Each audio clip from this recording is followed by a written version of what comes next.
Son todos bienvenidos a este nuevo encuentro del ciclo Pilares, el espacio que propone Diario Los Andes para hablar sobre temáticas fundamentales para el desarrollo sustentable de la región. Mi nombre es Cecilia Ranua y me acompaña Pablo Filipens. ¿Cómo estás, Cecilia? Buen día para vos y para todos los que nos acompañan aquí en el Hotel Cóndor, también a quienes nos siguen vía online a través de la web del diario. El encuentro de hoy se tratará sobre gobierno digital y para abordar esta temática reunimos a funcionarios y especialistas nacionales e internacionales. Desde que vivimos en la era digital, el gobierno electrónico se volvió real para todo el mundo. El concepto hace referencia a la utilización de tecnologías de la información y de la comunicación para ofrecer servicios de calidad. El gobierno digital tiene el potencial de mejorar la gestión pública y beneficiar a los ciudadanos de varias maneras. Mejora la eficiencia, eficacia y transparencia en la gestión pública mediante la automatización de procesos y la eliminación de trámites innecesarios. Además, fomenta la participación ciudadana a través de mecanismos ágiles. Promueve la innovación y la modernización, lo que contribuye a un mejor funcionamiento del Estado y una mayor capacidad de respuesta a la demanda de la sociedad. Cabe destacar que en este encuentro, además de hablar sobre gobierno digital, abordaremos lo referido a inteligencia artificial y ciberseguridad. Pero antes de continuar, presentamos a quienes permiten que este espacio sea posible. Vamos a empezar con Telecom Argentina. Agradecemos también a Lorenzo Automotores. A la Municipalidad de Godoy Cruz.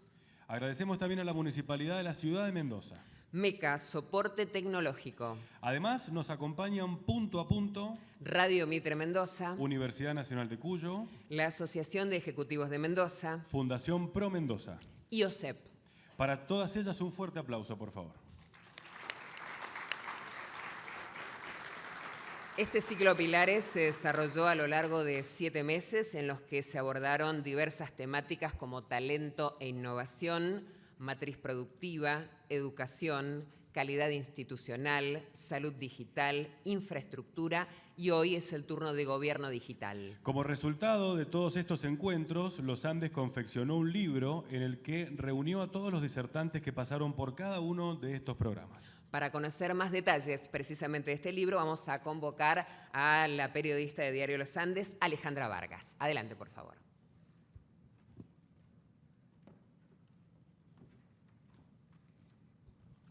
Buen día.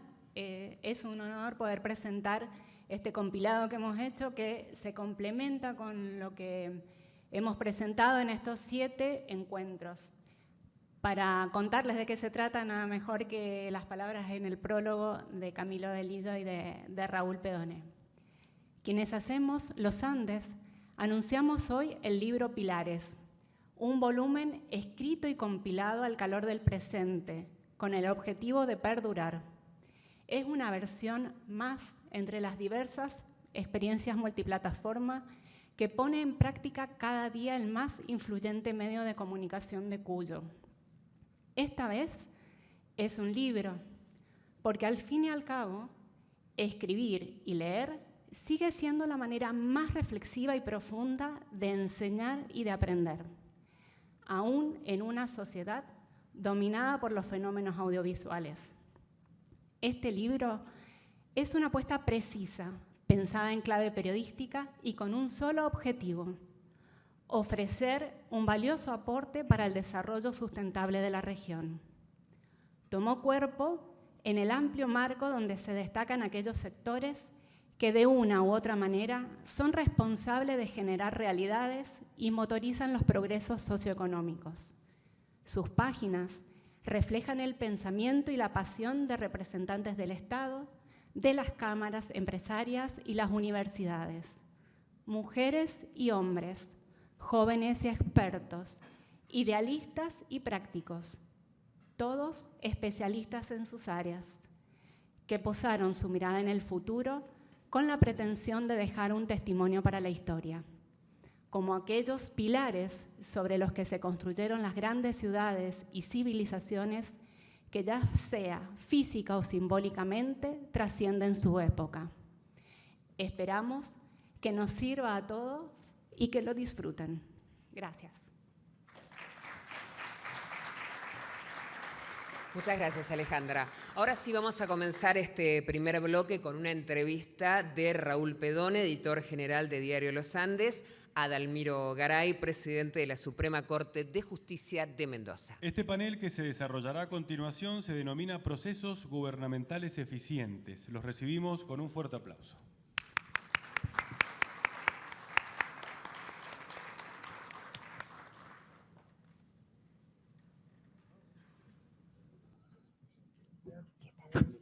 Bienvenido.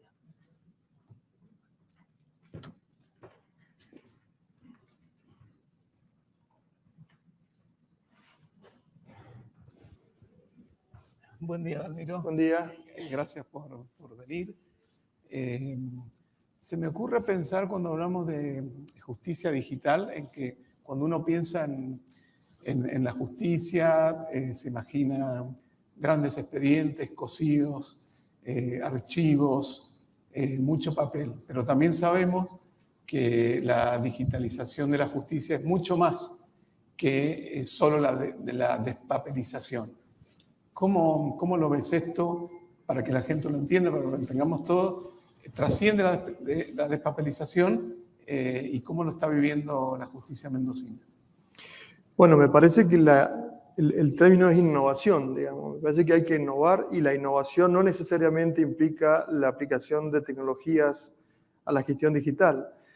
Me parece que nosotros en Mendoza la gran innovación primero fue la reforma procesal, en donde hubo un paradigma nuevo, que es el paradigma de la oralidad, un paradigma que en realidad la oralidad era un instrumento para poner al juez frente al ciudadano en instancias de mucha inmediatez.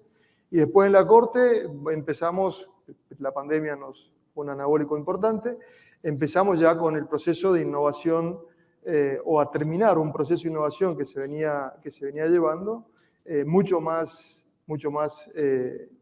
importante, mucho más rápido, y es así que repensando procesos empezamos a digitalizar esos procesos.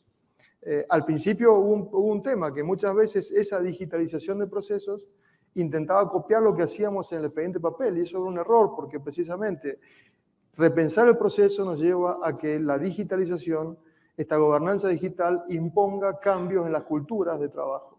Eso es lo que estamos haciendo hoy. Nosotros en en agosto del 2021, ya todos los expedientes que tramitan en todos los fueros son digitales. De hecho, a la fecha en el discurso lo anunciamos, el 32% ya son nativos digitales de los casi 400 y pico mil expedientes que están vivos o activos en la provincia. Y eso fue un gran desafío. Fue un gran desafío porque nos impactó organizacionalmente, nos generó también un problema y nuevos problemas. Antes el problema era cómo hacíamos con GIOL para ampliar, para guardar los expedientes. Hoy, bueno, lo veo a Mario, nuestra gran discusión es cómo hacemos, si vamos a alojar en nubes, si vamos a alojar en nuestros servidores, porque tenemos un proceso en donde está todo filmado, está grabado, y estamos ahora ante el desafío de la guarda de la documentación y la seguridad informática, entre otros grandes desafíos, ¿no? Una de las cosas que siempre se le reclama a la justicia argentina en general, es la lentitud. Todo hace suponer que la digitalización va a acelerar muchos procesos, dicho desde afuera de los que no somos del ámbito judicial. ¿Cómo tienen previsto, cómo están ustedes midiendo el avance de la digitalización en la justicia? ¿Por los tiempos, por la cantidad de expedientes? ¿Cómo hacen para medirlo? Porque, bueno, siempre se dice, hacemos un proyecto, innovamos, pero tenemos que medir a ver si vamos bien o no y a qué ritmo.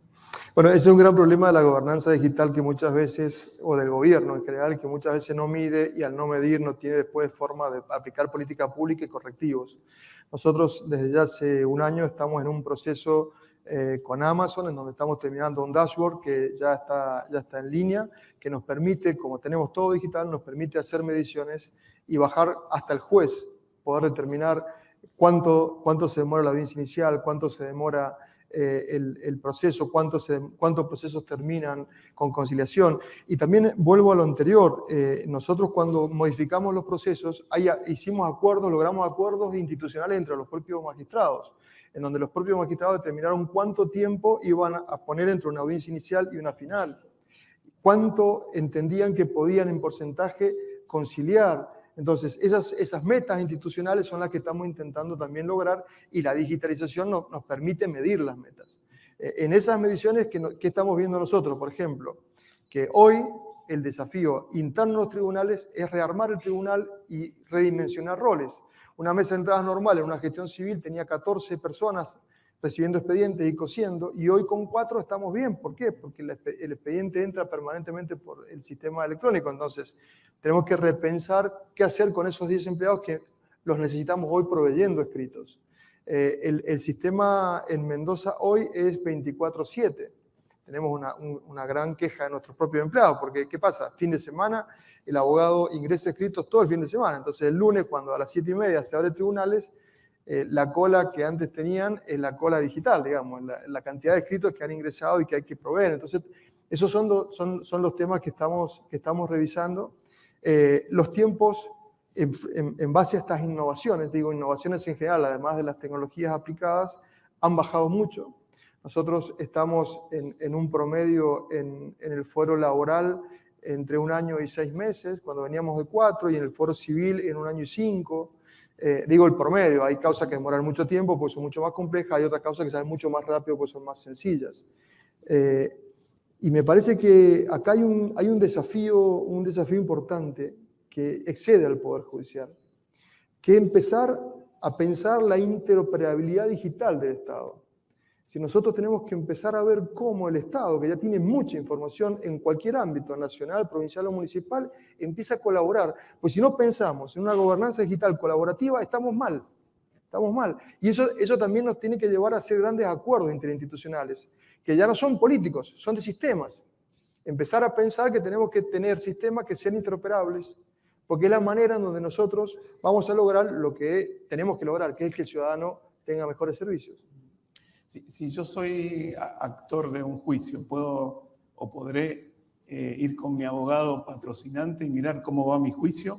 ¿Estas alternativas son parte de este proceso? Totalmente, pero es que el tema es que no hace falta ni que vaya con su abogado patrocinante, porque salvo que el juicio sea un juicio que esté reservado por la materia, usted puede entrar al sistema y verlo. Y ver todo, ver el escrito de la parte, ver qué contestó, qué proveyó el juez. Antes nosotros mostrábamos las resoluciones judiciales, lo cual fue un gran avance en transparencia, porque estamos hablando de que en el 2008 nosotros mostramos qué resolvemos y estaba accesible a cualquiera. 2008, digo, es un dato. Hoy ya no es solamente eso, ahora es el expediente completo. Salvo en familia, que hay un problema de la ley de fondo que nos impide que sea visible si no es parte, salvo que tenga un embargo o algo en donde son procesos que son reservados, el resto está todo visible. Y eso nos parece que para nosotros es central porque nos da transparencia. Y la transparencia y poder empezar a mostrar. Nosotros ahora hemos puesto en línea un nuevo portal web. Ese nuevo portal web lo pensamos desde la Corte y la instrucción que le dimos a la gente que lo diseñó fue: piensen en el ciudadano, porque el profesional sabe entrar. Piensen en el ciudadano. Y la verdad que está pensado así. Es decir, todos los requerimientos que el ciudadano quiere están en ese portal. Y estamos diseñando con el dashboard ahora tiene un portal de datos abierto, empezar a publicar lo que hacen los jueces, lo que hacen nuestros empleados, funcionarios, porque es bueno lo que hacen. Entonces nos parece muy central que cualquiera de nosotros pueda entrar y decir, bueno, el juez tal, ¿cuántos juicios ha hecho? ¿Cuántas sentencias ha emitido? ¿Cuántas veces concilia? ¿Cuánto se demora en resolver una causa? Porque ese screening que nosotros necesitamos que nos hagan, me parece que a la larga va a ser un beneficio para el Poder Judicial porque nos va a permitir abrirnos a la comunidad y mostrar que lo que se hace bien. Sí, quería preguntarte por eso justamente, porque otras de las demandas que a veces la ciudadanía le hace a la justicia justamente es la poca transparencia, digamos, ¿no? Y esto supuestamente va a ayudar en ese sentido. Sí, totalmente. De hecho, nosotros nos sumamos a la idea de los números cortos para tener un mejor acceso, por eso está el 160. El 160 va a ir sumando aplicaciones para poder comunicarnos con la ciudadanía. Ya hoy tenemos un chatbot que está diseñado por nosotros, que lo vamos a mejorar mucho, pero la verdad que me saco el sombrero que no tengo, pero frente a un empleado del Poder Judicial que lo ha diseñado y que si uno lo mira es muy intuitivo, funciona muy bien.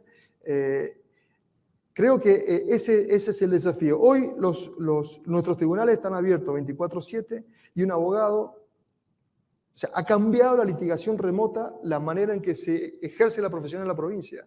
Cualquier abogado ya lo sabe. O sea, un abogado se levanta, puede estar a las 9 de la mañana, abre su computadora y en una hora puede presentar escritos en toda la provincia y ver todos los expedientes que tiene en toda la provincia. Nos está faltando el foro de paz, que es un desafío que lo estamos viendo porque tiene sus particularidades, pero todos los foros están terminados. Y esto de la interoperabilidad, digamos, tenemos ejemplos. Por ejemplo, la tasa de justicia. O sea, nosotros decíamos, pero si yo puedo pagar cualquier servicio por Mercado Pago, por lo que sea, ¿por qué no puedo pagar tasa de justicia, caja forense y derecho fijo, que son los que paga normalmente un profesional?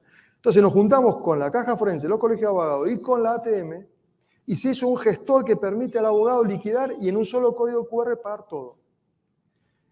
Con la ATM también, y eso lo vamos a hacer con los municipios, se ha logrado hacer un sistema de boleta de deuda digital que se notifica en el domicilio fiscal al gran contribuyente, que pasa directamente a nuestros tribunales tributarios y que la sentencia se notifica en el mismo domicilio fiscal. Eso no solamente nos permitió ganar en tiempo, ganar en seguridad, porque todo tiene blockchain, todo tiene firma digital, sino que, por ejemplo, hay un 3% del oficial de justicia que te iba a dejar la cédula que ya no se paga. Digo, hasta en términos de costo para el contribuyente es una mejora.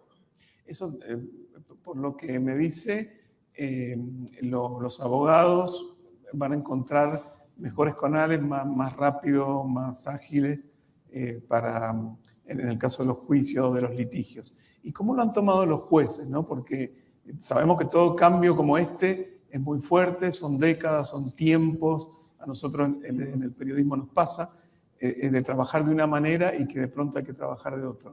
¿Cómo lo han tomado? ¿Cómo se van sumando a este proceso? Yo debo decir que lo han tomado muy bien. Lo que pasa es que, bueno, este cambio también genera nuevas necesidades. Yo antes, ¿qué hacía? Tenía mi computadora, mi monitor y el expediente lo ojeaba, y hoy no lo tengo el expediente. Entonces, ¿qué nos llevó a comprar un monitor más?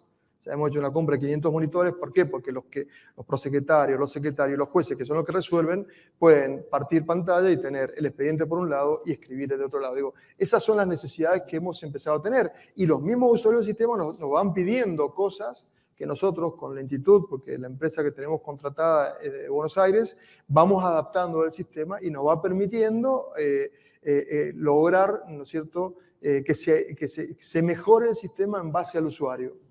Tuvimos un gran problema en familia, porque nosotros aplicamos el sistema en familia que por las particularidades, etcétera, nos llevó a demorar mucho los procesos en familia, hasta que se dieron cuenta que el problema no era el sistema, sino que era la gestión. Y pusimos gestión, pusimos más personal, y hoy estamos mejorando mucho los tiempos en ese sistema. Pero, por ejemplo, ahí que dijimos, el Código Civil nos obliga a que el expediente en familia es privado, si no podíamos poner ni la carátula. Eso nos llevaba a que cada abogado tenía que presentar un escrito diciendo, mira, habilítenme. Solamente en la primera circunscripción eran 17.000 expedientes vivos. Era una locura pensar que nosotros podíamos hacerlo. Entonces, ¿qué hicimos? Eso lo hablamos con el Mario. Dijimos, bueno, generemos la autovinculación a responsabilidad del profesional. Yo me autovinculo y me meto al expediente, y si me meto en un expediente que no tengo que meterme, me sancionan. Creo que hemos hecho 5 compulsas de abogados que han obrado mal. Pero el sistema funciona. Otra cuestión, traslado de la demanda. Uno cuando va a un traslado de la demanda, si a alguno le ha pasado, le llegaba un oficio con toda la copia de la demanda, laboral, civil. Nosotros ahora lo hacemos con un QR. También lo discutimos en la Corte por un problema de acceso, porque decíamos, bueno, la verdad que el ciudadano tiene que llegarle la demanda completa. Dijimos, bueno, hagamos el QR, porque despaperizamos mucho más, y veamos si hay reclamos, vemos cómo lo hacemos con plazo, etc. No tenemos reclamos. Pues la gente, hasta le es más sencillo, escanea el QR, baja el PDF con la demanda y le dice al abogado, mira, me llegó tal cosa por WhatsApp, y no tiene que ni llamarlo, ni ir al estudio, ni sacar la entrevista con la secretaria, ni mucho menos demorar 3 días, que es el traslado de los 10 o 20, para llevarle el papel. Digo, esas cosas son innovaciones que generan tensiones, que nosotros las vemos, pero que terminan dando más acceso a justicia. Una pregunta más hacia lo personal. La inteligencia artificial nos está desafiando, creo que a todo el planeta, a toda la humanidad, en un montón de sentidos. Y creo que no van a haber aspectos de la vida social y humana que escapen al tema digital y la inteligencia artificial. ¿Se imagina el día en que un fallo judicial o una sentencia sea hecho por una plataforma que conecte todo el saber de un caso, la jurisprudencia, la legislación comparada, lo que hace en definitivo un juez, pero que lo haga un programa de inteligencia artificial y desemboque en una sentencia, entre comillas, perfecta? No, la verdad que no. A ver, ¿yo qué creo? Que la inteligencia artificial ha venido para ayudarnos la vida, ayudarnos a nosotros.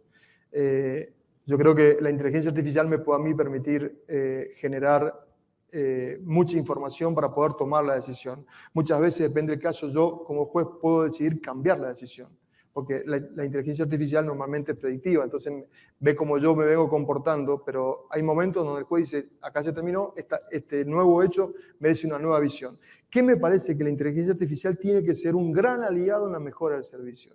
Nosotros hoy estamos pensando, por ejemplo, cómo con buenos algoritmos y buena interoperabilidad empezamos a detectar los nichos que son improductivos en el servicio de justicia en términos de tiempo. Yo lo charlaba la otra vez. Beneficio de litigar sin gastos. O sea, las personas que no pueden pagar la tasa de justicia presentan el beneficio, que es un incidente, es decir, tengo que correr traslado, hay un secretario, un juez que resuelve. Eso es el 19% de las causas civiles. Si nosotros, eso que es un claro especie de clearing bancario, le podemos permitir al abogado que poniendo el quill, pegando 3, 4 bases de datos, ATM, rentas, impuesto automotor, etcétera, me diga si está en condiciones de pagar y me dé lo que hay, en base a un algoritmo que va a construir un juez, porque el juez me va a decir, mire, los parámetros son estos, yo le puedo decir que sí. Y ese 19% de las causas no se tramitan. Lo que implica que toda esa gente va a poder directamente dedicarse a otra cosa. Estamos ahora implementando un sistema que se llama Concilia, que es un sistema que tiene una especie de IA en donde las conciliaciones laborales yo las voy a subir a una plataforma y ahí sí me va a hacer un proyecto de resolución que directamente el juez la va a revisar, si está ok, la firma y la saca con firma digital. Entonces, se pueden hacer muchas cosas de ese estilo. Pensemos incluso en los divorcios. Un divorcio de común acuerdo, sin los acuerdos que yo tengo que no necesariamente tengo que hacer de bien, etcétera, ya el juez no se puede oponer. Entonces, más que tener las partidas de matrimonio, las partidas de nacimiento, y decirle, sí, divórciense, y mandarle después el registro para que haga la anotación marginal, no hay mucho más. Entonces, eso sí se puede todo automatizar. Eso, y yo creo que si nos ponemos a ver, van a haber muchos más procesos que se pueden automatizar. Perfecto. Ahí me están diciendo que redondeemos, pero Sí. te hago la última. La pandemia nos puso a todos en un estado de virtualidad muy fuerte, casi en algunos aspectos del 100%. La pandemia terminó y han quedado remanentes, hay un reacomodamiento entre lo presencial y lo virtual. En la justicia, ¿cómo están las audiencias, las reuniones, etcétera? Bueno, en la justicia mendocina la Corte decidió la presencialidad plena ya hace bastante tiempo, pero nosotros hemos autorizado que las buenas prácticas que nos dejó la pandemia, por ejemplo, algunas audiencias que se pueden hacer virtuales, como son las audiencias iniciales, algunas audiencias de conciliación se siguen haciendo virtual. Nos permite también, en algunos casos en donde los testigos están fuera de la provincia, que la audiencia se haga mixta, y eso nos hace que la audiencia no fracase. Hemos tenido casos en San Rafael, yo me acuerdo patente, un camionero declarando por su teléfono yendo a Brasil, y esa audiencia hubiera fracasado porque lo teníamos que hacer venir, salvo que la parte desista de ese testigo, y no obstante, gracias a esto se pudo producir, se pudo escuchar y valorar para la sentencia. Hemos tenido, por ejemplo, en los casos de las conciliaciones, en los casos de los acuerdos para homologar que no se hacen por concilia, antes se citaba a las partes para que vengan a reconocer firma y contenido, hoy se hace directamente por plataforma. Entonces la persona viene, le dice, este es su firma, este es su contenido, sí, perfecto, se homologa. Digo, hay muchas más herramientas que usamos en la pandemia porque estábamos obligados a hacer lo que han quedado. Hay otras que no. Por ejemplo, hay muchos jueces en el foro penal, en lo que es ya no las audiencias de control de prisión preventiva, pero sí las audiencias de juicio, que quieren ver al testigo, quieren ver a la parte, lo mismo en el foro laboral, entonces esas han vuelto a hacerse presencial. Pero digo, hay muchos remedios de la pandemia. La mesa de entradas que nosotros hicimos digital es la que fue la base del portal de acceso posterior. Digo, hemos logrado tener muchas herramientas que se han mantenido en el tiempo. Perfecto. Bueno, el tema da para mucho, a la gente le interesa el tema de la justicia, pero tenemos que dejarle tiempo y el espacio a los otros paneles. Muchas gracias, Dalmiro. Que sigamos avanzando en este sentido, digitalizando la justicia. Muchísimas gracias, pero esencialmente gracias por el espacio. Me parece que es muy importante entre todos poder discutir de estos temas que en definitiva le hacen mejor la vida a la gente. Bueno, gracias. Gracias. En sí, fuertes aplausos, por favor. Muchas gracias, Raúl Pedone y Dalmiro Garay. Ahora, para comenzar este segundo bloque, vamos a ver un video en el que vamos a conocer cómo la digitalización ha favorecido a los usuarios de EDEMSA y también a los afiliados a la obra social de los empleados públicos, OSEP. Primero tenemos que explicar que previo a la pandemia existían dos formatos para realizar una receta, ¿sí? Una era el tradicional, que era el papel con una firma física, luego un formato electrónico que lo hacía el médico en su consultorio, lo imprimía en su computadora y necesitaba la firma física.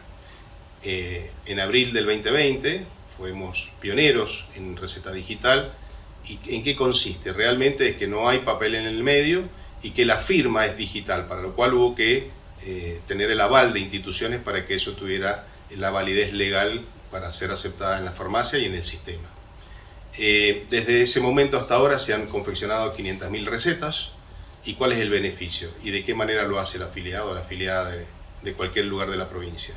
Lo solicita, en principio era por mail, ahora se sumó el asistente virtual o el bot, que es un WhatsApp, solicita su receta, ya sean crónicos de uso habitual, planes especiales o oncológicos. Directamente desde su casa lo solicita, nos ingresa a nosotros, confeccionamos la receta, ponemos los medicamentos, corroboramos que realmente utiliza estos medicamentos y le vuelve esa receta en el sistema digital. Va a la farmacia, ¿sí?, con esa receta, con ese número, con esa receta, y en todas las farmacias de la provincia que lo pueda retirar, le va a aparecer, lo retira y a partir de ahí se bloquea para que no lo retire en otro lugar. Pero también lo puede usar la receta digital el médico de cabecera en su consultorio, donde el paciente acude a la consulta aguda, se le confecciona en forma digital y de esa manera, sin llevar ningún papel en el medio, va a la farmacia que le va a figurar su receta. Realmente ha sido un avance y un beneficio no solamente para la persona, sino también para la obra social y de esta manera poder auditarlo de mejor manera. EDEMSA venía con la idea de digitalizar sus canales de atención para dar mejor respuesta a sus usuarios, para cortar los tiempos justamente de atención y también, bueno, por el fenómeno que ha sido todo el tema de Internet y de la atención a través de páginas web, de redes sociales y demás. Justamente la pandemia, con el confinamiento que se dio, aceleró este proceso y tuvimos que poner toda la carne al asador para poder largar con los canales de atención, porque bueno, obviamente la gente no podía asistir a las oficinas comerciales y estaban caídos todos los trámites que se hacían hasta ese momento de manera presencial. Ahí es cuando se comienzan a agregar estos trámites, ahora te diría que se usan hasta más que las oficinas comerciales, y la gente logra su respuesta y logra hacer todos los desde reclamos hasta cambios de titularidad, pago de sus facturas y demás, ya logra hacer todo a través de la plataforma virtual o de la oficina virtual que está en la página web de EDEMSA. También atendemos reclamos cuando hay algún corte masivo, algún corte grande, también damos lugar a los reclamos a través de las redes sociales, pero si no, todo el tiempo lo estamos verificando y estamos viendo con qué problemas tenemos. Justamente los canales de atención digitales y las redes sociales para nosotros hoy en día es el punto de encuentro o los canales por donde más ingresan reclamos, pedidos, cambios de titularidad, cualquier trámite que necesita el usuario. Muy bien, como muchos de ustedes saben, desde sus comienzos en el año 1883, Diario Los Andes ha sido protagonista de la historia de Mendoza. Ha reflejado cambios sociales, empresariales y tecnológicos de la provincia, del país y del mundo. Actualmente Los Andes es líder en la región Cuyo con 15.600.000 usuarios únicos y 53 millones de páginas vistas. Está entre los 10 medios más leídos de la Argentina. Dentro de sus principios está la visión de futuro en busca del crecimiento provincial y el aporte para el bienestar económico y social de la población. En ese marco, el próximo panel está dirigido a los ciudadanos y se denomina De la burocracia estatal a la participación ciudadana. Este panel será moderado por Karina Brusone, a quien invitamos a subir a nuestro living junto con los disertantes. Van a participar también Marisa Repeto, que es abogada y licenciada en Ciencia Política y Administración Pública, Francisco Paco Bravo, que es ingeniero, especialista en gestión y vinculación tecnológica y expresidente del Polo TIC Mendoza. Y de forma online a Juan Gowland, experto en gobierno digital, director de la Diplomatura de Gobierno 4.0 de la Universidad Austral y consultor de la Fundación País Abierto y Digital. Recibimos a todos con un fuerte aplauso.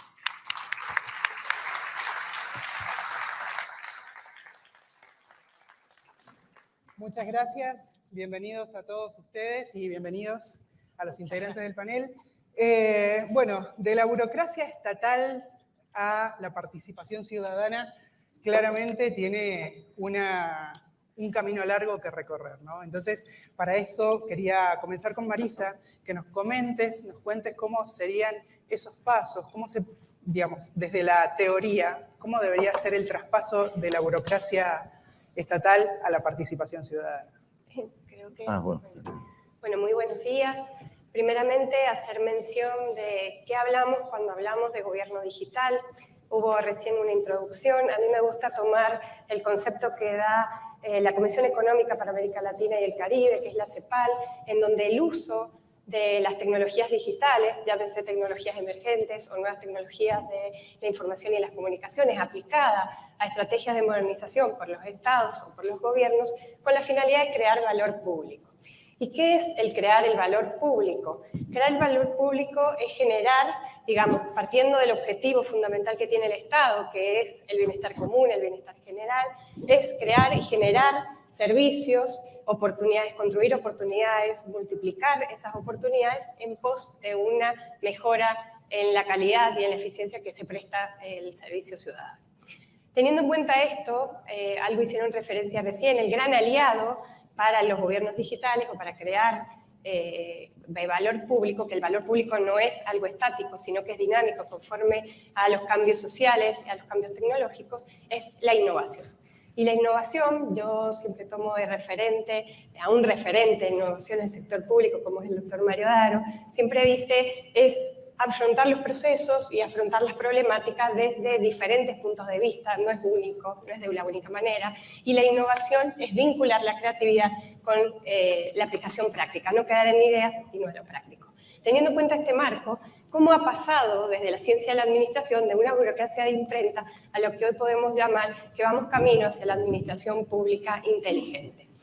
La burocracia de la imprenta es aquella que se conoce como la que dio paso desde la burocracia weberiana, donde las estructuras eran jerarquizadas, había pautas, reglas y el soporte era el papel, ayudado por la máquina de escribir, donde el proceso pasaba de una oficina a otra en forma manual. Es el periodo de la administración que más ha tomado tiempo para analizar porque la tecnología tuvo su revolución en los últimos 20 o 30 años.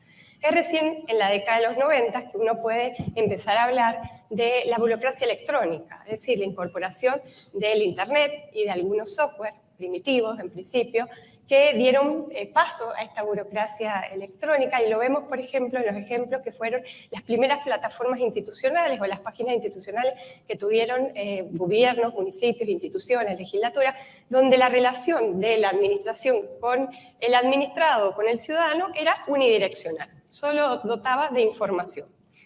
Esto con la introducción de las redes sociales, de los smartphones, hacia el 2008 aproximadamente se toma la fecha, es que damos un paso en la administración, en el gobierno, de la burocracia electrónica a la burocracia digital. Digital no significa el escaneo, digital significa operar sobre el dato, es pensar desde otra manera los procesos. En esta etapa, nosotros tenemos principalmente una interacción entre la administración y el administrado en forma bidireccional, donde hay una mayor participación ciudadana, es decir, un gran inicio. Hay que recordar que Argentina definió su plan de modernización y país digital a partir del decreto 434 del 2016, donde además definió su modelo de gestión, que es gobierno abierto. Y gobierno abierto tiene 3 componentes. Si ustedes recuerdan, gobierno abierto fue conocido a través de lo que fue el memorándum que dio el Congreso el expresidente Barack Obama en su primera presidencia, donde define los componentes de transparencia, colaboración y participación. Entonces, en el mecanismo de haber definido que vamos hacia un país digital, hacia un gobierno digital, un Estado abierto, hay un decreto que nos trae un inicio hacia la administración pública inteligente, que es el decreto 733 del 2018, de agosto del 2018, donde creando el sistema de gestión electrónica documental, lo que se conoció como el GD, ahí, a partir de ahí, por primera vez Argentina tiene en su normativa la posibilidad de tener procesos automatizados.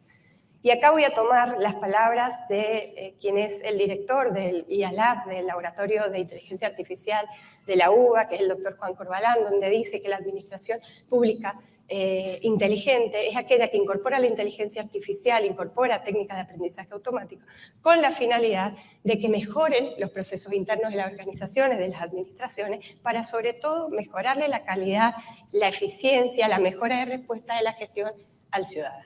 Hiciste referencia a uno de los primeros pasos, que fue justamente, y lamentablemente, el escáner, ¿no?, de los archivos. Y se pensaba en aquel momento que la digitalización pasaba por esto.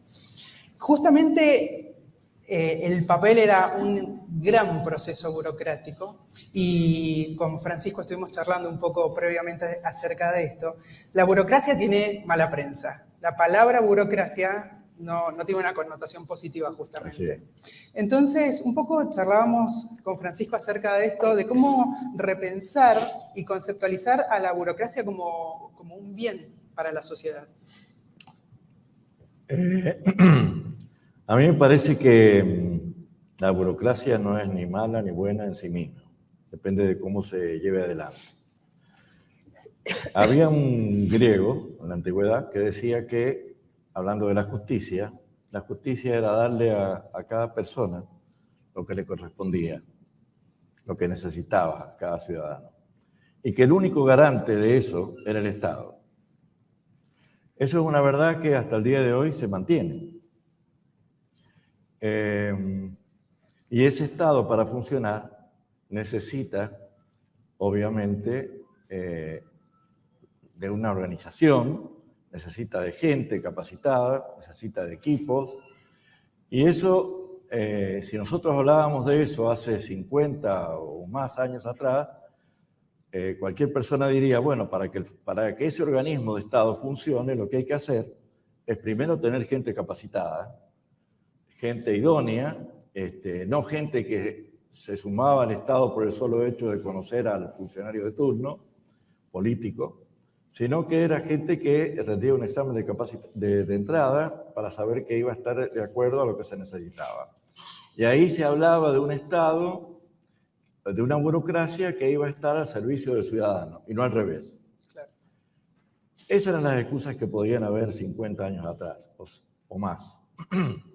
Pero hoy ya no hay excusa, porque existen las tecnologías, que son las tecnologías digitales, que son justamente las que permiten y van a permitir, están permitiendo, que ese Estado sea un Estado al servicio del ciudadano. Ya no hay excusa, digo, porque está demostrado que eso funciona. Lo vamos a ver en próximas charlas que van a ver en este mismo evento. Uno de los países donde eso empezó a funcionar así fue Estonia, justamente. Y ahora se está desarrollando en todo el mundo. Inclusive acá mismo, en Mendoza, está desarrollándose un proyecto que tiene que ver con eso, que es los mecanismos de manejo de la información y de los datos que vos mencionabas recién, le cabe o termina cayendo en la responsabilidad de las máquinas directamente, a través de la utilización de las nuevas tecnologías, que son las tecnologías digitales, como son la inteligencia artificial, o como es el bloque de datos o blockchain que utilizan las criptomonedas, es decir, tecnologías que hoy están al alcance. Y un comentario más, sí, y con esto yo terminaría. Volviendo otra vez a Aristóteles, Y yendo al campo global, mundial, ¿quién sería ese Estado responsable de buscar que fuera lo justo? Sería Naciones Unidas. Es el único Estado que nosotros conocemos Estado a nivel mundial. Y efectivamente lo han hecho. En el año 2018 y entre el 2018 y 2020, ellos han definido lo que son los bienes públicos digitales. Los bienes públicos digitales son bienes públicos que están al alcance de cualquier persona.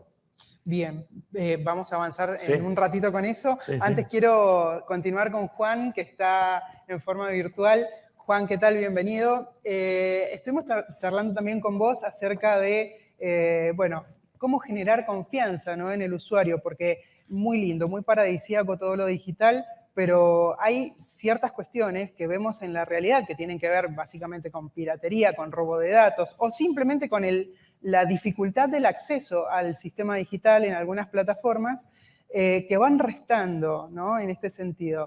Y bueno, charlamos un poco acerca de esto y me gustaría que me dieras tu mirada, cómo generar esta confianza en el usuario. Bueno, muchas gracias, Karina. Gracias también al diario por la invitación y a todos los organizadores. Y tu pregunta es central porque va, me parece, al eje del para qué el gobierno digital, ¿no? El para qué y qué función tiene la sociedad. Hoy estamos en una crisis de representación política muy grande, una crisis de confianza y legitimidad de los ciudadanos con los gobiernos, en donde la pregunta es si puede la tecnología ayudar a mejorar la confianza y la relación de las instituciones públicas con sus ciudadanos. Y como decía anteriormente los anteriores ponentes, me pareciera que la respuesta es que sí, ¿no? Es que si lo hacemos de una manera en que justamente sea legítima, sea eficaz y sea eficiente, pero también tiene que ser segura, como decía recién, ¿no? Tiene que ser segura. ¿Y qué significa ser segura? Custodiar las infraestructuras, tener políticas de seguridad, tener políticas de capacitación frente a la burocracia que también recién se mencionaba para poder manejar estos entornos digitales.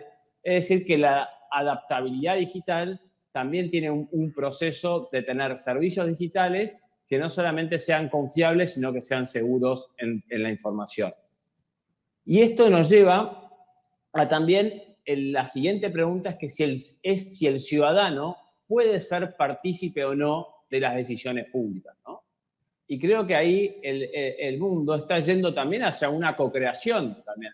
Marisa hablaba del Estado más weberiano y de la configuración donde había una estructura muy piramidal en donde algunos decidían que era una burocracia técnica muy profesionalizada. Bueno, hoy la tecnología también nos permite acercar la voz del ciudadano a las decisiones públicas, ¿no? Entonces, ahí es donde la tecnología de vuelta aparece como un medio para facilitar, como decía Dalmiro Garay, facilitar la vida también a los funcionarios y a la política para mejorar las decisiones públicas. Hablaba recién, Francisco, acerca de Naciones Unidas y también lo charlábamos con Marisa en relación a algunas pautas que ha establecido Naciones Unidas, conocidas como ODS. Me gustaría que nos cuentes qué son las ODS. Bueno, son los Objetivos del Desarrollo Sostenible o Sustentable, también denominados Objetivos Mundiales. Los Estados miembros de Naciones Unidas acuerdan 17 objetivos el 25 de septiembre del 2015 y fijan 169 metas que van a dar cumplimiento a estos 17 objetivos. Estos 17 objetivos se los puede además agrupar o se los puede agrupar en 3 grandes ejes, que son principalmente eliminar la pobreza, promover sobre todo la protección del medio ambiente y para mí uno de los más importantes es generar la paz mundial. A partir de esto, ¿cómo la tecnología puede ayudar al cumplimiento de estos objetivos? La tecnología permite acceder a mayor información y la hace horizontal, digamos que provoca además o permite la toma de decisiones con datos de calidad. Además, proporciona servicios adaptados. Las mismas tecnologías o los software permiten que los sectores más vulnerables lleguen a políticas públicas que mejoren su estándar. Podemos también definir promocionar mejores políticas que cuiden al medio ambiente. También podemos utilizar la tecnología, por ejemplo, con lo que se denominan los ODR, que son la resolución de disputa online, sistemas de mediación de conflictos que lo que logran o lo que permiten es llegar a la paz social. Ahora, ¿quiénes son responsables de estos ODS? Bueno, el secretario general de Naciones Unidas en el 2020 llamó a la comunidad internacional.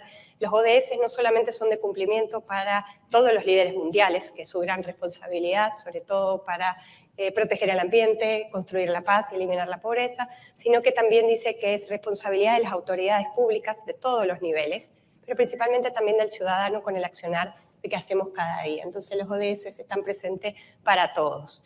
Y en relación a Argentina, ¿cómo estamos? Bueno, eso, ¿cómo se miden los ODS? Los ODS se miden a partir de una definición de indicadores que miden un índice, y a partir de ese índice, que es a partir de informes que todos los países deben completar todos los años. El último informe es de septiembre a noviembre del año pasado, del 2022. Lo que le llamó la gran atención a Naciones Unidas, que lo ha publicado, es que 30 países no dieron cumplimiento con el informe. Argentina sí cumplió. Y a partir de esos informes, el ranking, bueno, quedó entre los primeros cinco países, son Finlandia, Dinamarca, Suecia, Noruega y Austria. Pero lo relevante para lo que nos importa a la Argentina, Argentina sí presentó su informe, lo hizo principalmente en materia de cómo se ha avanzado el tema de género, también lo hizo en empleo decente y sobre todo llamó a la comunidad internacional a ayudar a Argentina a lo que es la pesca ilegal en nuestros mares. Entonces la colaboración internacional para la ayuda en ese objetivo, que es la protección del medio ambiente y el cuidado. Es impresionante porque cuando pensamos en burocracia y participación ciudadana no nos imaginamos la posibilidad de pedir ayuda en el mar argentino, ¿no? a que se cuiden nuestras costas.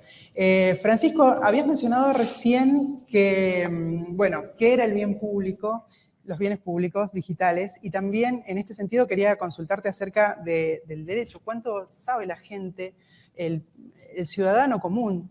¿Cuán cerca está de la parte digital? ¿Qué tan confiado se siente en esto? Y si realmente lo utiliza. Bueno, yo me sorprendí un poco porque pensé que era algo bastante más conocido, que era un bien público digital. Partiendo de la base, simplemente lo único que tiene que analizar uno es la expresión bien público, ya se sabe lo que es bien público, algo que es al alcance de la salud es un bien público, claro, acá en el país, porque es al alcance, cualquier ciudadano puede acceder. Y en el caso de las tecnologías digitales, especialmente en el tema del software, hay una diferencia entre lo que es un software propietario y un software libre. El software libre es un software que se desarrolla y que el código del software, el corazón del software, es accesible para cualquier persona que quiera acceder y que conozca el tema. Naciones Unidas se dio cuenta que en el mundo se estaba produciendo, estaba dividido en tres partes. Una parte que estaban todos los que desarrollaban nuevas tecnologías, una parte de los que tenían acceso a esas nuevas tecnologías. Windows no es un bien público digital, exacto, obviamente hay que comprarlo. Y después todo el resto de la población que no tenía alcance libre, si no tenía los bienes materiales adecuados. Y crearon algo que se llamó, o que se ha llamado la Alianza de Bienes Públicos Digitales, que participa el Programa de Naciones Unidas para el Desarrollo, el PNUD, y algunas otras instituciones vinculadas a Naciones Unidas, y definieron los requisitos que debían de cumplir un software para ser considerado un bien público digital. Y han desarrollado 150, todos ellos tenían que cumplir de una forma o de otra con alguno de los ODS que se mencionó recientemente, que mencionó ella recientemente, y nos encontramos, por ejemplo, si tomamos el tema del hambre, de la erradicación del hambre, hay 20 o 30 de esos 150 que sirven para desarrollar justamente ese objetivo de los ODS. Y lo mismo pasa con los demás. Esos son los bienes públicos digitales. Bien, pero en este sentido no sé qué tan accesible o cuánto conocimiento tiene el público en general de que tiene acceso. Obviamente que cualquier persona va a necesitar de alguna u otra manera a alguien que lo ayude a adquirirlo, lo adquiere gratuitamente. Un bien público digital, por ejemplo, es el programa que utilizó Estonia para transformarse en el país más digital del mundo, que es el X-Road, del cual posiblemente va a hablar Gustavo Giorgetti después, y el embajador de Estonia seguramente. Y Y obviamente que se necesita la participación de técnicos en la materia de alguna forma o de otra. Claro. Pero el acceso es gratuito para las personas. Bien, Juan, para ir concluyendo, en base a las investigaciones, estuve leyendo algunos de tus escritos e investigaciones en relación a la digitalización en otros países.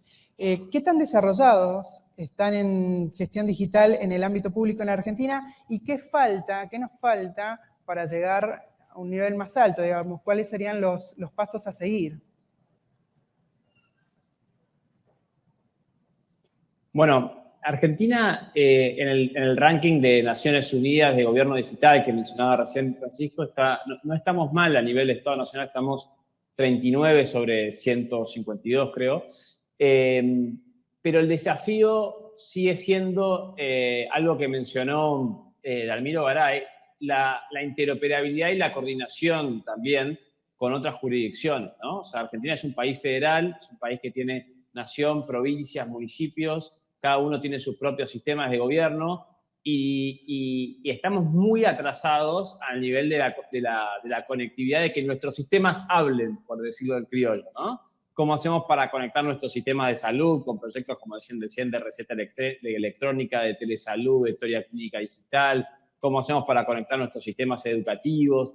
Es decir, que Argentina ha hecho pasos importantes, como decía también Marisa, en la regulación y la implementación de sistemas de gestión como gestión documental, sistema de compras, tiene una estrategia de gobierno abierto, es decir, que va por un sendero correcto.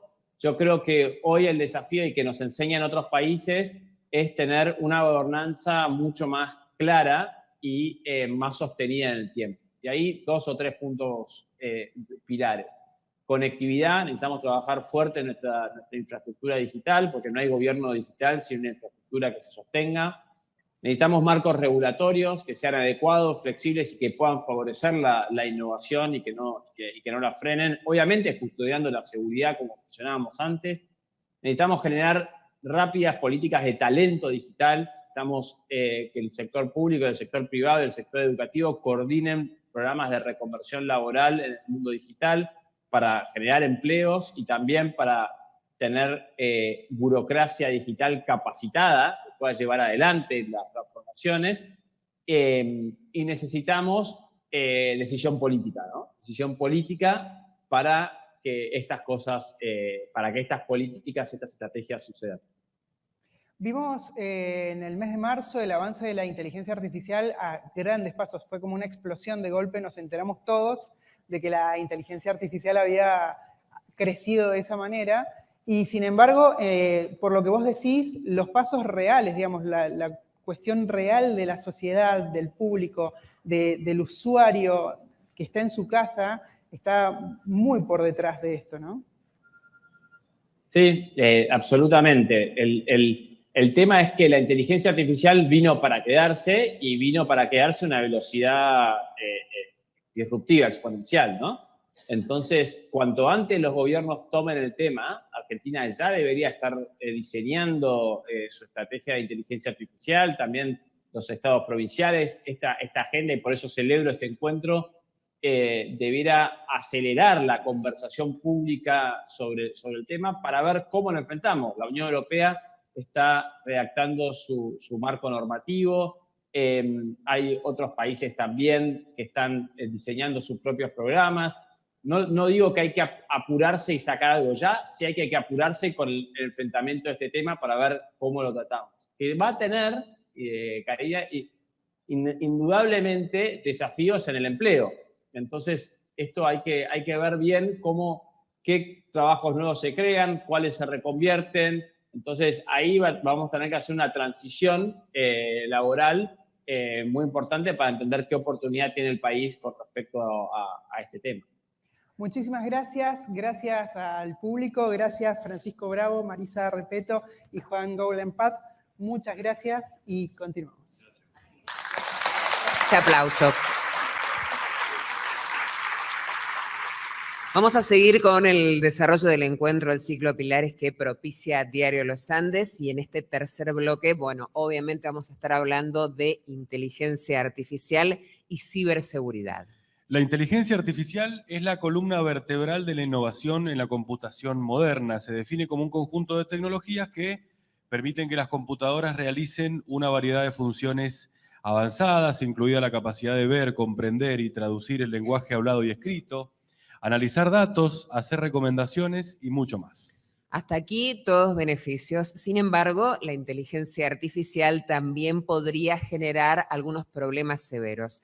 Las estafas podrían ser cada vez más sofisticadas y robar datos personales o gubernamentales no representaría mayor dificultad. Es por esto que los informáticos empezaron a cuestionarse, ¿son seguras nuestras contraseñas? ¿Están protegidos nuestros datos? ¿Existe la estructura necesaria para contener semejante avance? Todas preguntas que intentarán responderse en este bloque de pilares. Bueno, vamos a conocer precisamente y vamos a darle la bienvenida a los 3 especialistas que van a disertar en este panel. En primer lugar, contamos con Bárbara Peñalosa, máster en Abogacía Digital y Nuevas Tecnologías. También con Gustavo Giorgetti, CEO de ThinkNet, Sociedad Anónima y profesor de la maestría Transformación Digital Estonian System, de la Universidad de San Andrés. Y por último, también contamos con Claudio Feijó, que es especialista en inteligencia artificial y catedrático Jean Monnet en la Universidad Politécnica de Madrid, que está de modo virtual y le damos también la bienvenida. Este panel será moderado por el periodista de los Andes, Fernando Russo. Recibimos a todos con un fuerte aplauso. Muchas gracias. Comenzamos entonces con este tercer bloque de este encuentro de pilares sobre gobierno digital. Tal como escuchábamos recién, en esta parte del encuentro vamos a hablar sobre inteligencia artificial y ciberseguridad. 2 temas que empiezan a relacionarse entre sí, 2 temas de los cuales está hablando el mundo actualmente. Y que bueno, vamos a comenzar en primer lugar con Claudio. Preguntarle, Claudio, ¿cómo se puede aplicar la inteligencia artificial en la administración pública? Bueno, lo primero, buenos días y buenas tardes de donde estoy yo y encantado de estar aquí con todos vosotros. He estado escuchando mucho cuidado, ¿no?, a todos los anteriores ponentes con los que coincido, pero hay algo que me gustaría insistir. El sector público, cuando tiene que decidir si utilizar o no inteligencia artificial, ahí hay un dilema. Y yo creo que está en el centro de la cuestión y conviene pensarlo un poco más, ¿no? ¿Cuál es el objetivo? Que el sector público sea más eficiente, como si fuera una empresa privada, donde los funcionarios, los servidores públicos, pues tienen unas métricas y son observados, ¿no?, para ver si suministran pues de una forma, ¿no?, más eficiente, ¿no?, utilizan su tiempo y sus recursos. ¿O se trata de algo diferente, como ofrecer mejores servicios públicos? Y personalmente, o al menos esto es un poco el grupo, ¿no?, que yo represento, yo creo que la respuesta está en esta segunda línea. La idea no es ser más eficientes, es un problema de la empresa privada. La idea es ofrecer mejores servicios públicos, ¿no? Es realmente que la tecnología sea una parte, a veces pequeña, de la solución está al servicio de la sociedad civil. Si confundimos eficiencia con mejores servicios públicos, creo que no vamos a saber muy bien cómo utilizar la tecnología. Pongo un ejemplo. Ahora muchos gobiernos nacionales, regionales, provinciales, incluso municipales, pues utilizan algoritmos para detectar quién tiene necesidad de ayudas públicas, ¿no?, qué familias o qué individuos están en situaciones de desventaja y que esos algoritmos que reúnen información de diferentes zonas, ¿no?, de datos que tiene el sistema público puedan identificar qué personas son. Así, tal cual, no nos va a servir para nada. Seguimos necesitando las personas que presten atención, si eso tiene sesgo, si tiene sentido, si hay que dedicarles una relación personal. Eso simplemente es un instrumento, ¿no?, al servicio de mejores servicios públicos, no en hacer más eficiente, ¿no?, y que haya un algoritmo que tome las decisiones. Y creo que ese foco es un foco clave, ¿no? Claro, exactamente. Gustavo, ahora continúo con vos. Empezamos, a raíz de estos avances, empezamos a hablar de un término que es transformación digital. ¿Nos podrías contar de qué se trata esto de la transformación digital y cuál es el verdadero objetivo que tiene la transformación digital? Bueno, creo que se habló... ¿Se escucha bien? Sí. Se habló, Dalmiro habló antes y mencionó muy claramente lo que es transformación digital. No es hacer lo mismo con digital, cambiar el soporte de papel por el soporte digital. Y creo que tiene mucho que ver con lo que decía Claudio recién. Tiene que ver con entender ¿qué podemos hacer con la nueva tecnología? O sea, la innovación es básicamente aprovechar un contexto nuevo. Cuando no existía la tecnología digital, hace 20, 30 años, disponible como está, teníamos que utilizar soluciones y, bueno, las soluciones era el papel. Y la interoperabilidad siempre existió. Lo que pasa es que éramos nosotros los que hacíamos la interoperabilidad. Porque el papel no es interoperable. El papel es algo que nosotros procesamos. Y ahí empezamos a encontrar qué es lo que realmente podemos hacer en el nuevo contexto. O sea que innovar, aprovechando el contexto donde estoy, pasa a ser la nueva herramienta que tenemos que utilizar. Y eso es, me parece, un poco lo que está diciendo Claudio de otra manera, ¿no? Y hay un español, Genís Raca, que es antropólogo o arqueólogo, y él lo dice con mucha claridad. En los últimos 100 años, nuestros abuelos, digamos, tenían que buscar el conocimiento, para tomar un tema, porque está propiedad, inteligencia, bueno, el conocimiento lo íbamos a buscar al cine, a la biblioteca. Después pudimos traerlo a casa, la radio, la televisión. Después pudimos producir contenido. Ahora estamos publicando contenido y yo me animo a estirar esos 100 años, que no lo completó todavía, por lo menos, pero para mí inteligencia artificial es interactuar con el contenido, conversar con el contenido. Si empezamos a entender este cambio de paradigma, que es el significado que le damos a contenido, empezamos a aprovecharlo, porque si no, nos quedamos en el modelo anterior y lo único que hacemos es digitalizar. Claro. Cambiar el significado de las cosas para mí es el secreto de poder avanzar en esta nueva era digital. Claro. Me quedo con eso último que mencionabas, Gustavo, y entramos ahora en el tópico de la ciberseguridad, porque si bien los avances tecnológicos realmente pueden ser muy útiles para la gestión pública, no podemos descuidar a los usuarios, no podemos descuidar la ciberseguridad, y ahí entramos con vos, Bárbara. Y te pregunto, en primer lugar, de acuerdo a lo que ves, de acuerdo a tu interpretación de la realidad, ¿vos considerás que la inteligencia artificial se puede utilizar en el ciberdelito? Y, en caso de que así sea, ¿cómo nos protegemos los usuarios de posibles estafas, por ejemplo? Bueno, de hecho ya se empezó a utilizar, porque siempre van un paso adelante, ¿sí? Bien mencionaban recién esta irrupción que advertimos de la inteligencia artificial los simples ciudadanos de a pie en marzo, y bueno, ya los ciberdelincuentes estaban buscándole provecho a este ChatGPT a ver cómo podían mejorar sus ataques, ¿sí? Entonces vieron cómo podían mejorar un phishing, ¿sí? Que antes a los usuarios o a los ciudadanos los confundían, los engañaban con mails que uno los leía y realmente eran difíciles de engañar, pero así todo. Entonces, ahora con la inteligencia artificial ya están buscando la forma de mejorar, optimizar esos mails, optimizar otras herramientas de la inteligencia artificial que ya hemos empezado a conocer, como por ejemplo la posibilidad de clonar la voz, ¿sí? Hay una herramienta que permite clonar la voz, salió para clonar la voz de los famosos, pero rápidamente empezaron a clonar la voz de personas y utilizarlo para un chantaje, para una extorsión. Entonces, sí vemos que la inteligencia artificial, siendo una herramienta poderosísima, puede tener usos negativos, pero asimismo también no todo es miedo y descontrol, sino que también puede ser una herramienta aliada a la hora de luchar justamente contra el cibercrimen, ¿sí? Es una herramienta muy poderosa con la posibilidad de aprender y de prevenir situaciones de cibercrimen. Claro, perfecto. Tomo eso último también, Bárbara, y ahora te pregunto, Gustavo, trasladamos la ciberseguridad a el Estado.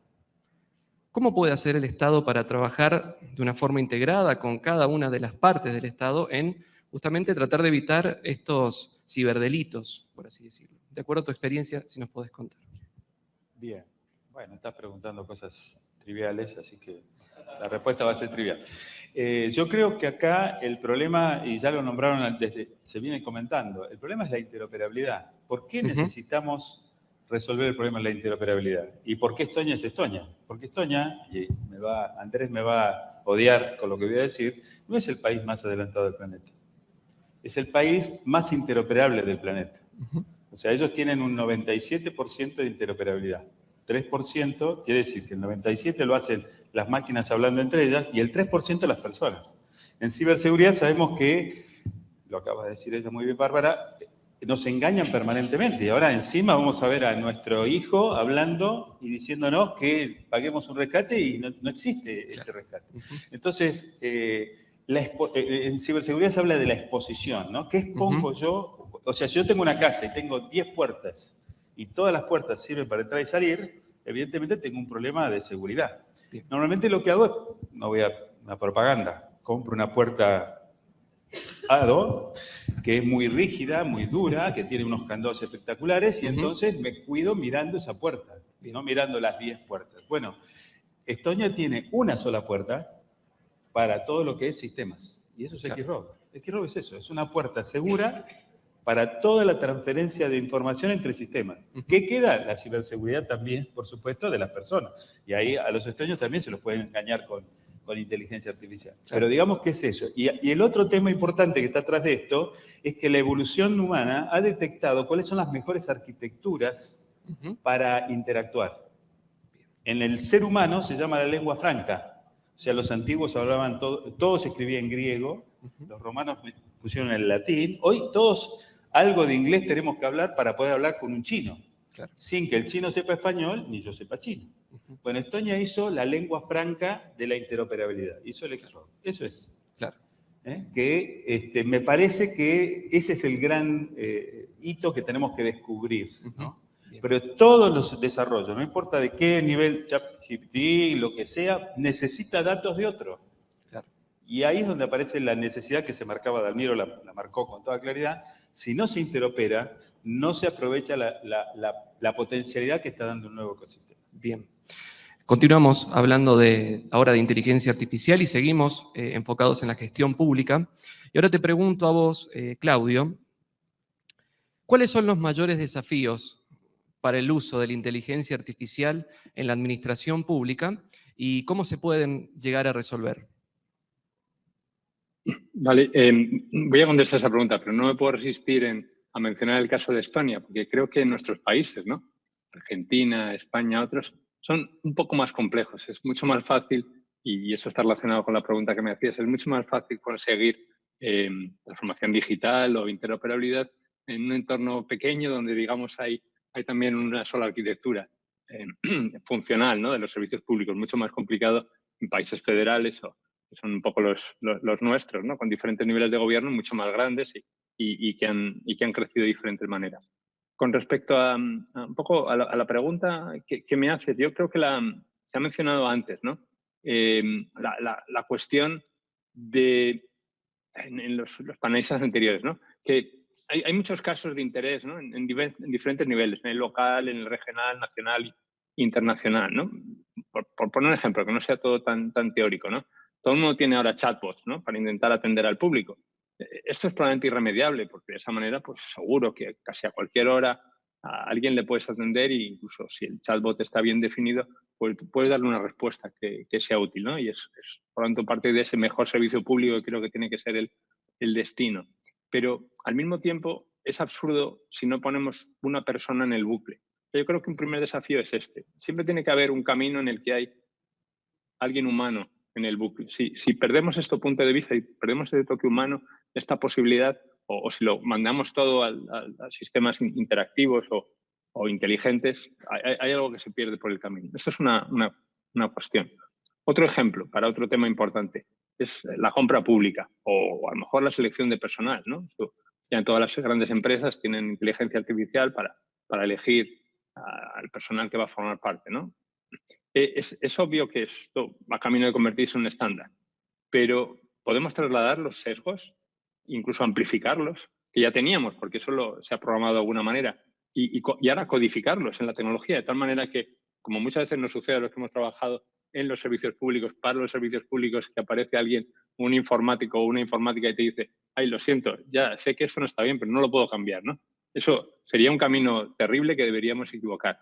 De aquí la importancia de la transparencia, ¿no? La transparencia algorítmica. Por ejemplo, la Comisión Europea acaba de lanzar un organismo específico, especial, ¿no? Para un poco echarle un vistazo, ¿no? Vigilar estos algoritmos que se van a utilizar en todas partes, en particular en la administración pública, para estar seguros de que tienen una cierta transparencia, y si hay sesgos, que al menos lo sepamos y tenemos las capacidades de corregirlo. Este es un segundo desafío. Y luego hay un tercer tema que está conectado con la interoperabilidad, que es casi el tema central, ¿no?, de todas las discusiones que llevamos, relacionado también con la privacidad de los datos.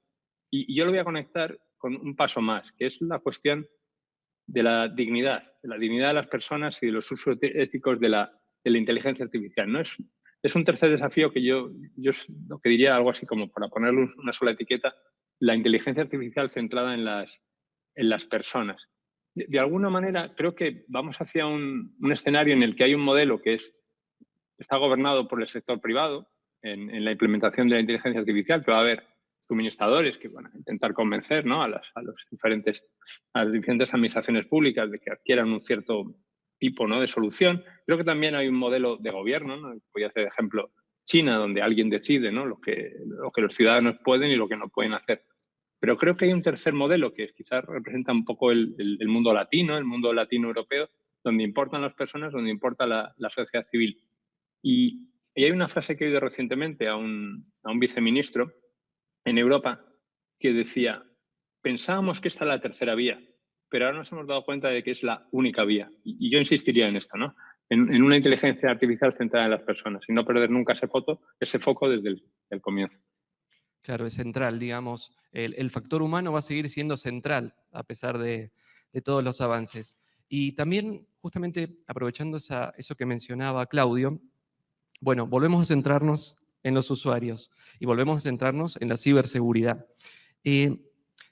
¿Tenemos un marco legal que nos ampara como usuarios? Digamos, ¿tenemos derechos como usuarios? ¿Y cómo hacemos para ejercer esos derechos?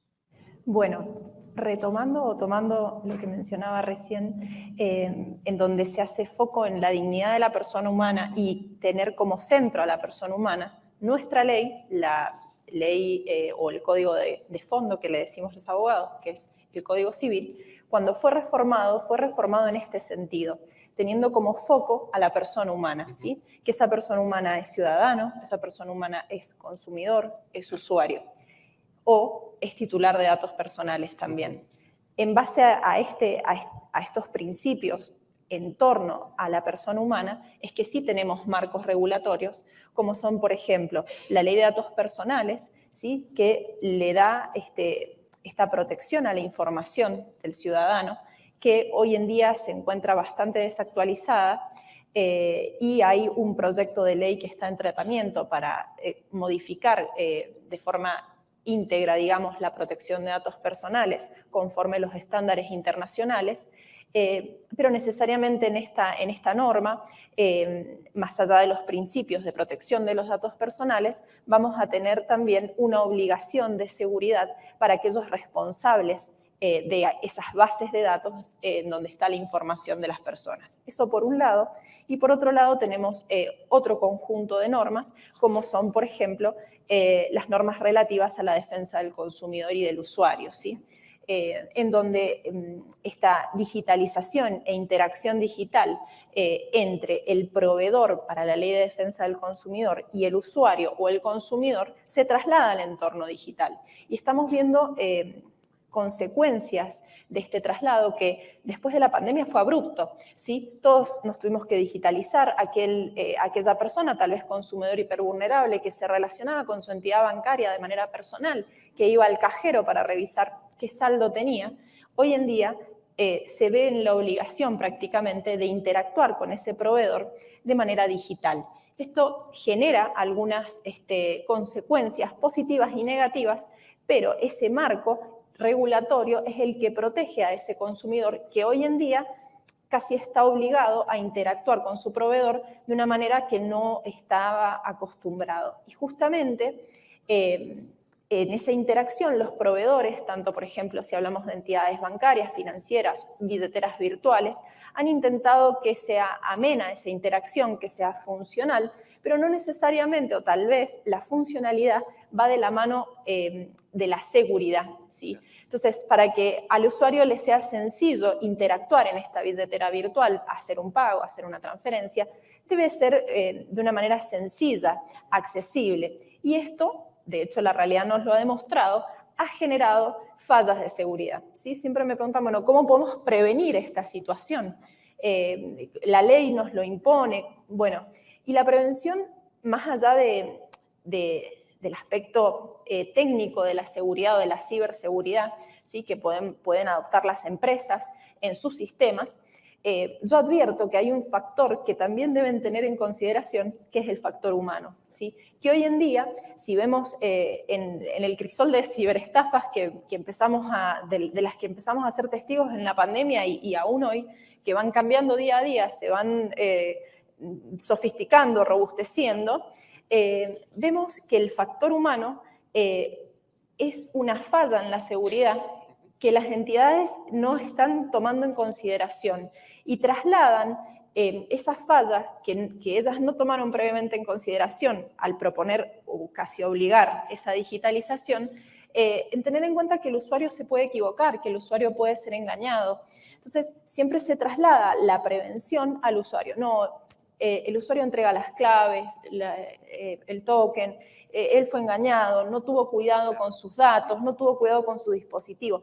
Cuando en realidad creo que no tenemos que hacer el foco o tirar el peso en el usuario, sino que justamente el marco regulatorio en esta materia, que es la Ley de Defensa del Consumidor, obliga al proveedor a brindar la seguridad. Y si esa seguridad puede verse avasallada por un error humano, bueno, pues las entidades están obligadas a prever que el usuario que no está familiarizado con esa aplicación que tratan de que le sea funcional, puede llegar a ser esa puerta o esa ventanita chiquitita que quedó abierta sin seguridad y así permitió que los ciberdelincuentes ingresaran indebidamente al sistema. Es decir, que el rol del Estado sigue también siendo un papel fundamental también. Es decir, capacitar también el otro lado, digamos, no solamente los usuarios, sino también al otro lado, que es el que presta el servicio. Así es, las normas están escritas, ¿sí? Porque siempre está esta inquietud de que tenemos que regular. Sale una nueva situación, hay que regular esta situación. Nosotros tenemos un sistema jurídico y legal que está basado en principios. Entonces, ante la irrupción, nosotros estamos hoy en día insertos en una revolución, la estamos viviendo, ¿sí? Dentro de unos años la van a estudiar desde afuera, nosotros la vivimos. No es que tenemos que correr permanentemente, o el derecho debe correr tratando de brindar normas a cada situación que aparece. Las normas están, lo que sí se requiere son nuevas interpretaciones de esas normas. Y destaco lo que, digamos, mencionaba Dalmiro Garay cuando decíamos, bueno, la inteligencia artificial va a eliminar a los jueces, vamos a tener sentencias directamente dictadas por inteligencia artificial. Bueno, él dijo que no, porque siempre está la figura del juez advirtiendo la realidad.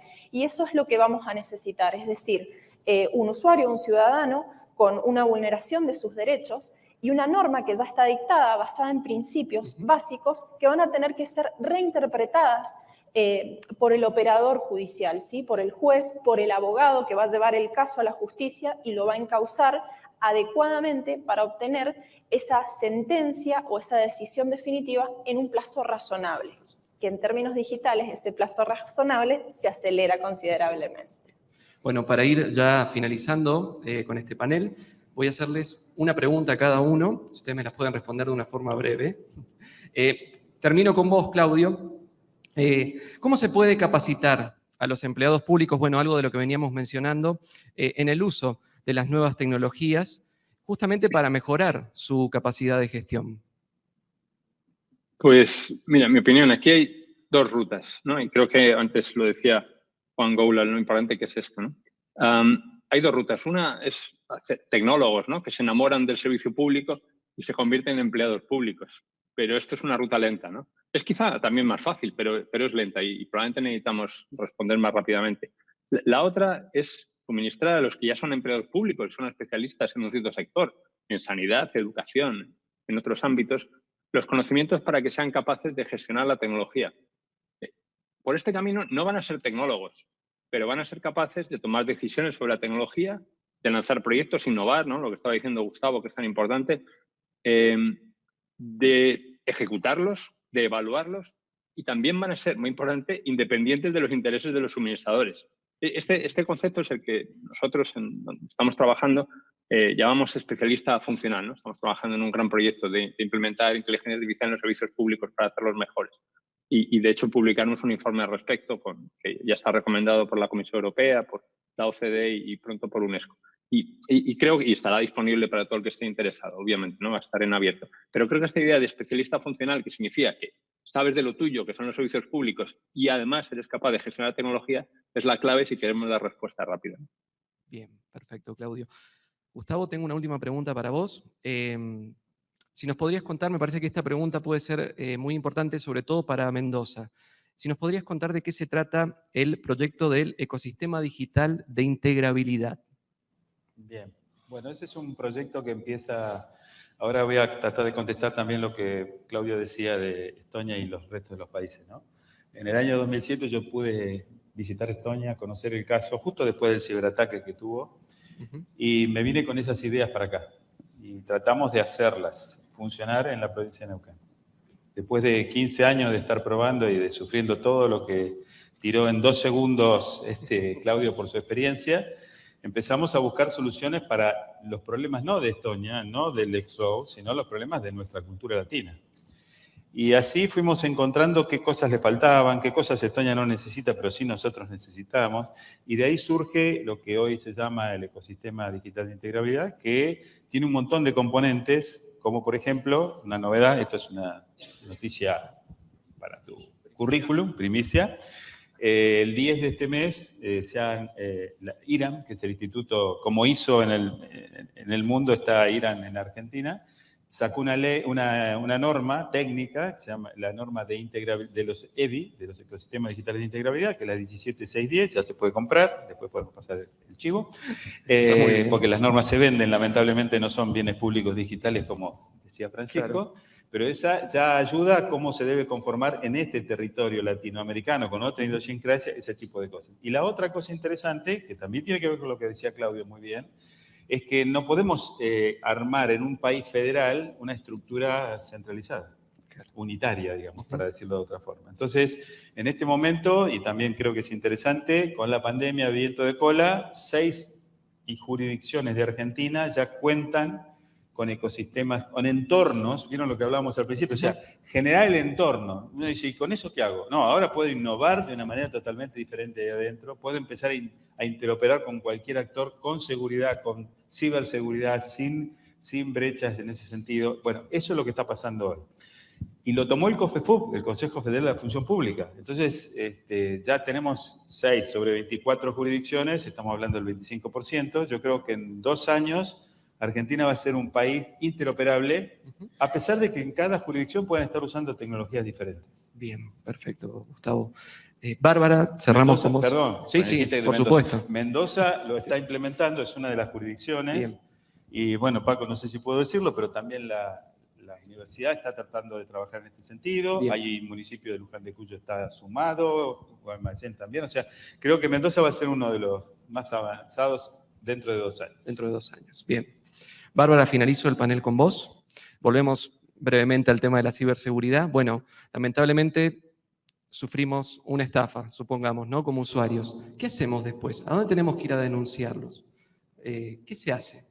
Bueno, una ciberestafa suena así, pero simplemente está tipificado en el Código Penal como un fraude, es un delito más de acción pública, entonces yo simplemente debo acudir a una fiscalía, hacer la denuncia y allí será esa fiscalía, el fiscal, el que procure dar con ese delincuente que está cometiendo ese delito. No obstante eso, justamente en la Fiscalía solo se va a actuar en ese sentido, sí es necesario, dentro del marco de la Ley de Defensa del Consumidor, recurrir a un abogado e iniciar, las acciones judiciales pertinentes para solucionar la cuestión económica que hace usuario, en la que ese usuario queda inserta una vez que ha sido víctima de la ciberestafa. Muy bien, bueno, les agradezco mucho a los tres, Bárbara Peñalosa, Gustavo Giorgetti y Claudio Feijó desde España. Gracias y los esperamos nuevamente en algún momento de estos ciclos pilares. Muy bien, fuerte ese aplauso. Muchísimas gracias para todos. Bueno, hemos llegado al último bloque de este encuentro sobre gobierno digital y lo vamos a dedicar obviamente íntegramente a repasar, a conocer el caso de Estonia, que es este país europeo referente número 1 en la experiencia de gobierno digital. En 1991 y después de 50 años de dominación extranjera, Estonia regresó al mapa de Europa con sistemas tecnológicos limitados y prácticamente sin recursos. Sin embargo, los formuladores de políticas descubrieron que comenzar de cero presentaría una gran oportunidad.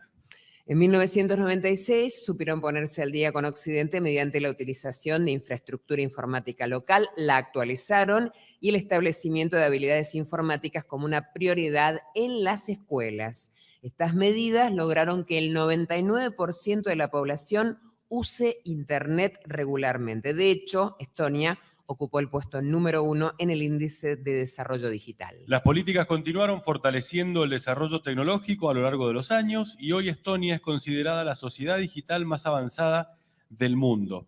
Para conocer este hito histórico, escucharemos una exposición de Andrés Rundu, embajador de Estonia ante el Reino de España y el Principado de Andorra. Le damos la bienvenida al señor embajador, allí lo vemos. Muchísimas gracias por ser parte de Pilares, este ciclo de Diario Los Andes. Los escuchamos con mucha atención a todos. Será usted de la partida. Bienvenido y adelante.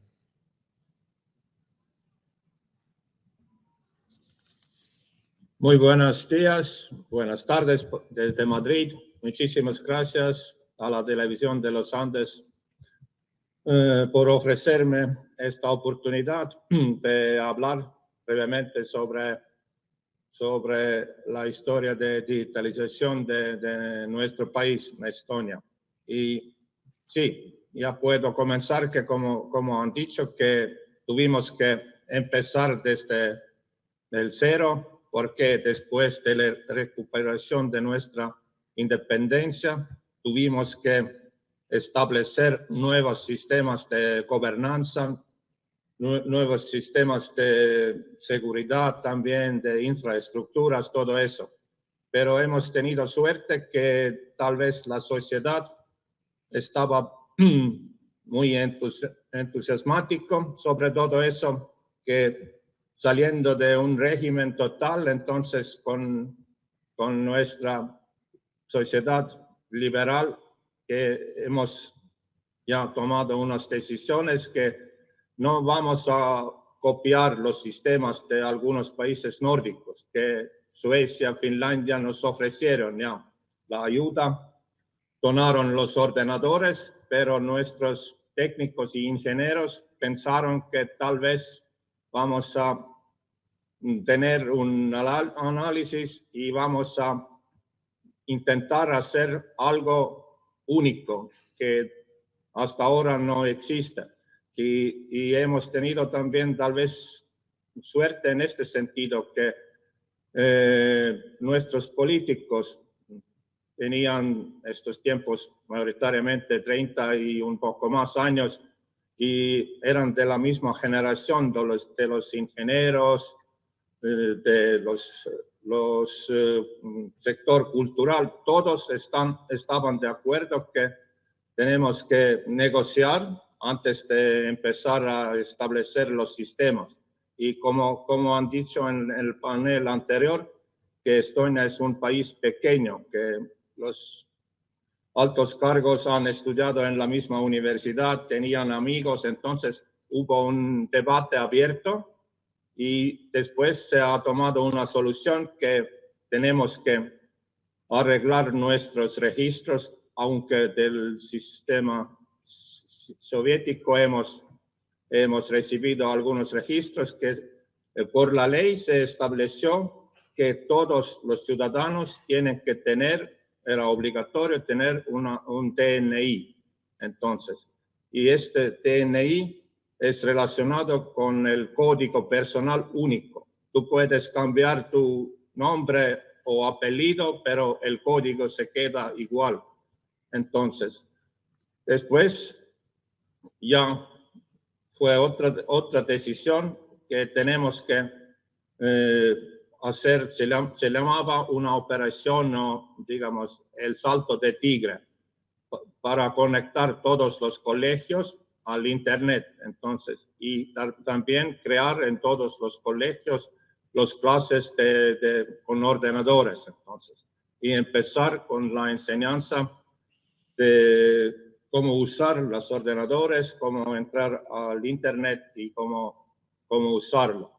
Y a veces nos preguntan, entonces, que se entiende que en los colegios los profesores, los alumnos aprendieron muy rápidamente, pero otra parte de la sociedad, los pensionistas, para esta categoría se organizó los cursos gratis en las bibliotecas, en centros culturales, en las mismas escuelas, institutos. Puedo decir que mi madre con 70 años aprendió ya durante primeros, no sé, 3, 4 días manejar en el Internet.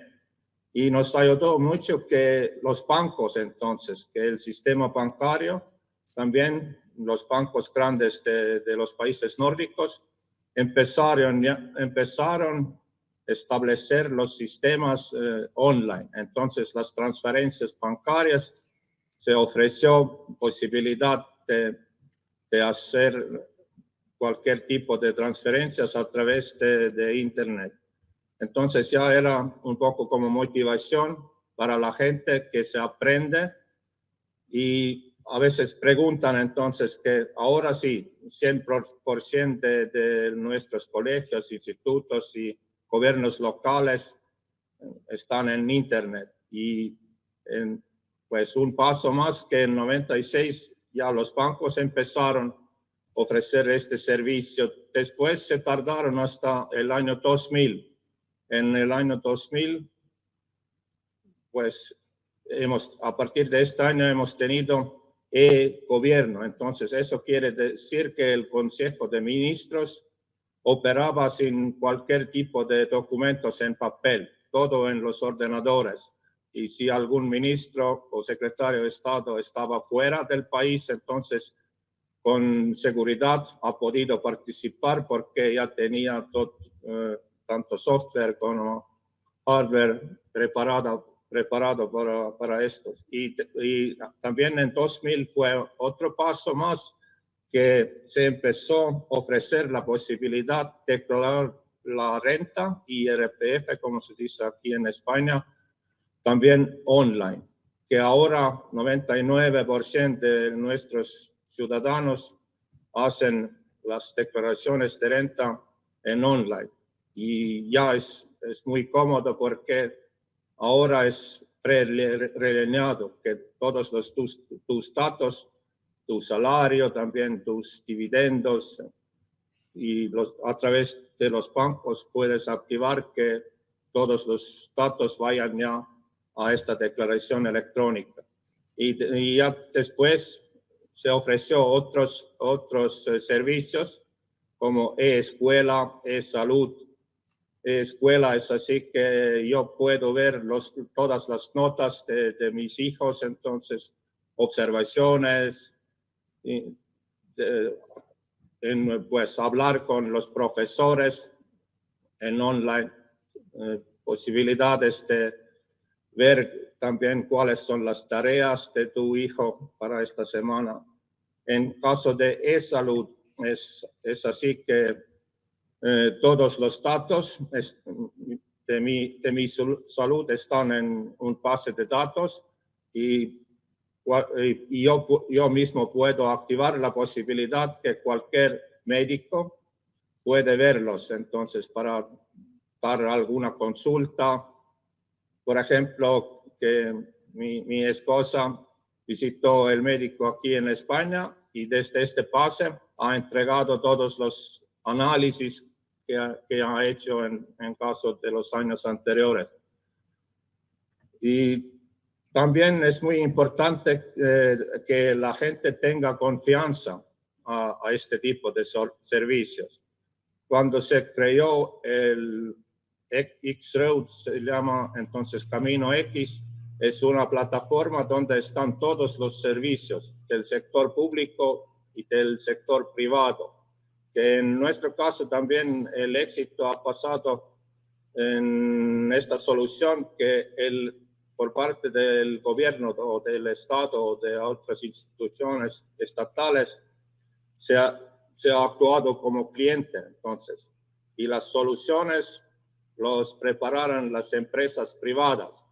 Y ahora cuando algunos otros países nos preguntan que por favor nos puede enviar los contactos de empresa que preparó este sistema, esta plataforma X-Road, entonces tenemos que decir que son varios, son 3, entonces, y también es la verdad que como he escuchado en el panel anterior, que en nuestro caso nos ha ayudado que nuestro país es pequeño, entonces, que en algún caso incluso las grandes compañías nos ofrecen la posibilidad de probar alguna solución en periodo de test, porque somos un país tan pequeño. Pero como paso siguiente, entonces, para nosotros es muy importante poder utilizar estas soluciones de servicios online transfronterizos. Que lo primero que con Finlandia ya existe este intercambio vía de este X camino por las dos partes. Y un ejemplo más que también con los países otros países de Europa se puede hacer, digamos, o crear un sistema, una solución que funcione. Que nuestras recetas digitales médicas, que tenemos ya intercambio con Portugal, con Polonia, con Croacia y con Finlandia.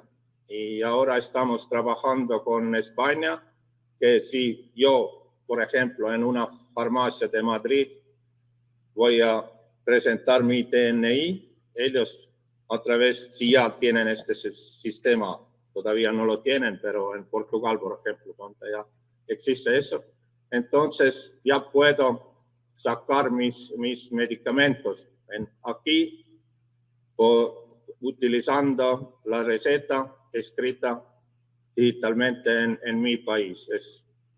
En caso del desarrollo de turismo es muy importante. Y claro, para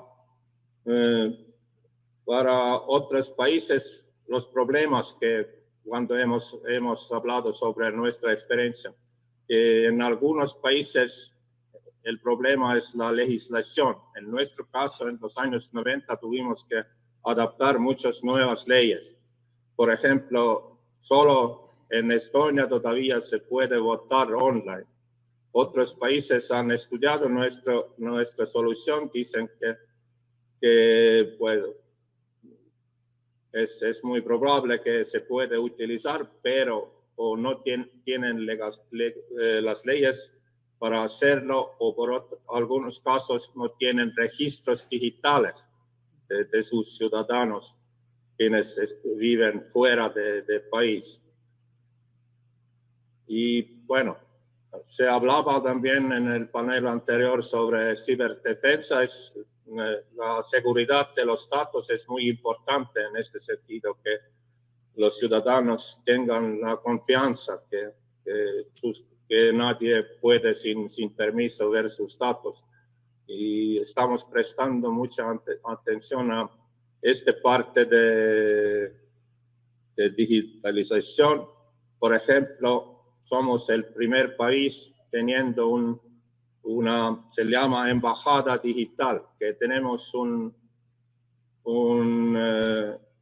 tratado con Luxemburgo, que todos los servidores de Estonia con los datos están publicados en el territorio de Luxemburgo. Si pasa algo, por ejemplo, como en Ucrania, entonces que nuestros datos están en otro país y podemos esperar que nuestro sistema siga funcionando también desde allá.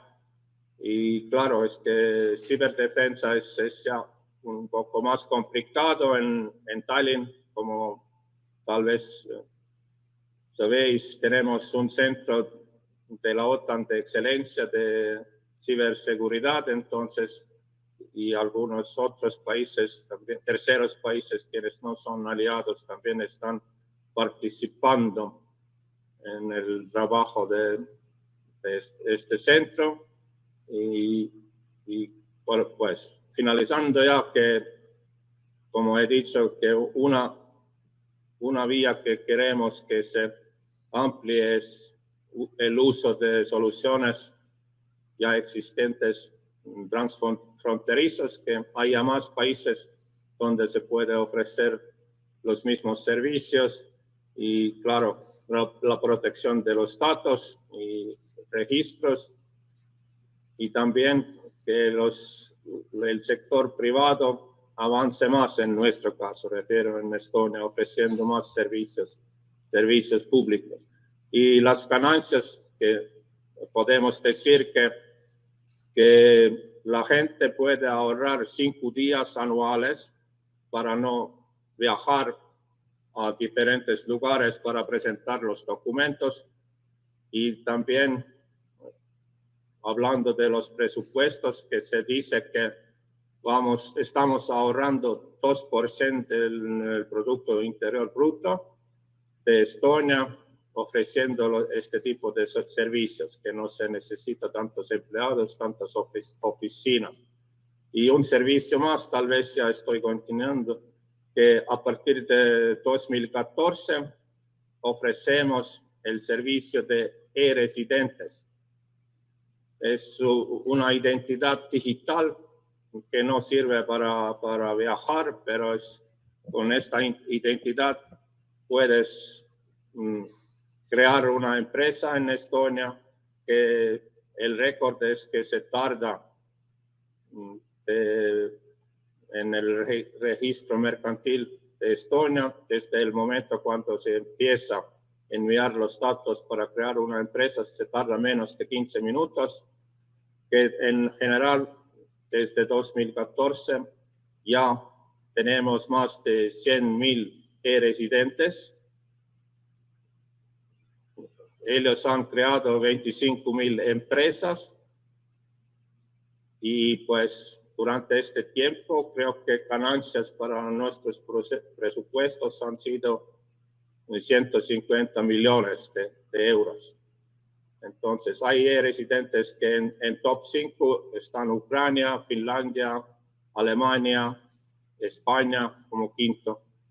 Entonces hay representantes de 176 países como nuestros residentes. Pero muchísimas gracias por ofrecerme esta oportunidad, y espero que algún día podemos intercambiar la información, refiero en marco de servicios también con Argentina. Ha sido muy amable, embajador. Muchísimas gracias. Hemos escuchado muy atentamente todo este testimonio, esta experiencia tan valiosa para todos nosotros. Hasta pronto. Y de esta forma hemos llegado al final del ciclo. Sí, allí está. El aplauso. Mucho no sabíamos, nos hemos enterado, vale la pena. Buenísimo. Totalmente, totalmente. A partir de mayo, sepan ustedes, reinicia este ciclo, Pilares de Diario Los Andes, con nuevas temáticas. Tal como mencionamos al comienzo, a lo largo de estos 7 meses, en Pilares hablamos sobre talento e innovación, matriz productiva, educación, calidad institucional, salud digital, infraestructura, y este último sobre gobierno digital. Bueno, todos esos encuentros que ha mencionado Pablo están disponibles en el sitio web de Los Andes, www.losandes.com.ar/pilares. Lo encuentran directamente, ponen Los Andes, es el primero que sale, y también en el canal de YouTube del diario, por supuesto. Muchas gracias, será hasta pronto. Muchas gracias, aplausos también para ustedes.